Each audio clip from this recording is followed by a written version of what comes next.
Hi, I'm Matt. So you've been assigned a paper that requires an annotated bibliography and you're not sure what that is or how to write it. Well, look no further. In this video, we'll look at how to write an annotated bibliography in both MLA and APA style. Essentially, a bibliography is a list of the sources you use to write your paper, either as supporting evidence for your argument or as inspiration. They're also sometimes called works cited pages or reference pages. An annotated bibliography goes one step further and includes explanations of what a particular source is and why you used it in your paper.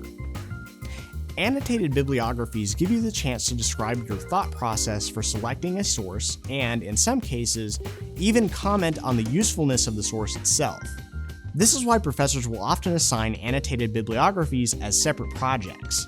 They are good tools for teaching you how to think in depth about your sources and what to look for when you're doing your research. But they aren't just learning tools. Professionals will also use annotated bibliographies in their published work to further inform their readers about the subject of the paper and to provide some commentary on the work being done by other people in the field. In a way, annotated bibliographies by professionals can become a sort of shadow essay about the sources they've used. To write an annotation, you'll first need to analyze your source. As you conduct your research, ask yourself, what qualifies the author to write on this subject? Is the source current? And is the journal or publisher reputable? These questions will help you determine whether the source is even worth your while. Next, consider the content of the source. Who is the intended audience? Is the author presenting their opinion or interpretation of the truth or stating facts? What supporting evidence does the author provide? If the author used the research of others, are the sources the author cites credible? Are there errors or omissions of fact? And is the author writing objectively and without bias? Answering these questions will help you decide if the source is well written and using well-constructed arguments.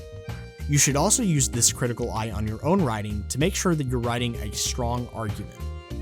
Once you've determined that a source is credible and well written, you'll finally need to decide whether it is useful for your paper. Does it help answer the questions you want to answer in your research? Is this source different from your other sources, or does it repeat information you already have? And is the source providing you with a different perspective on your topic, or changing your beliefs or thinking about your subject? If the source is helpful, unique, and forceful, then you've probably got a strong source for your paper. Be sure to keep notes on all your sources to reference later when you write your annotations. Your annotations should be brief, about 1 paragraph in length.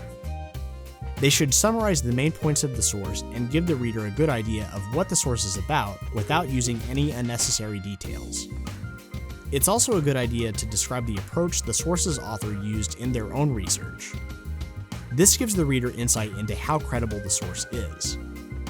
If your annotation is more of a critical evaluation of the source, your commentary on this approach will also help the reader understand why you used this source. In order to keep your annotations from getting too wordy, focus on either summarizing the source or providing commentary on it, but not both.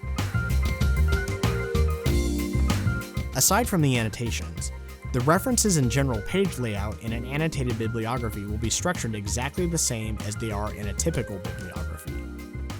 The title of the section should be Annotated Bibliography.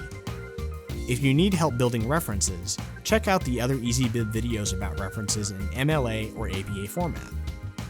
As far as the annotations go, they'll start on the line after the end of the full reference listed in the bibliography. In MLA, the annotation should be assigned on the left margin, with the first line indented 1/2 inch. The only difference for the annotations in APA is that the whole annotation will be aligned 1/2 inch from the left margin. And that's it. If you need some help, try creating citations at easybib.com. There's a citation tool that easily allows users to add annotations to their references. Thanks for watching, and have fun with your research.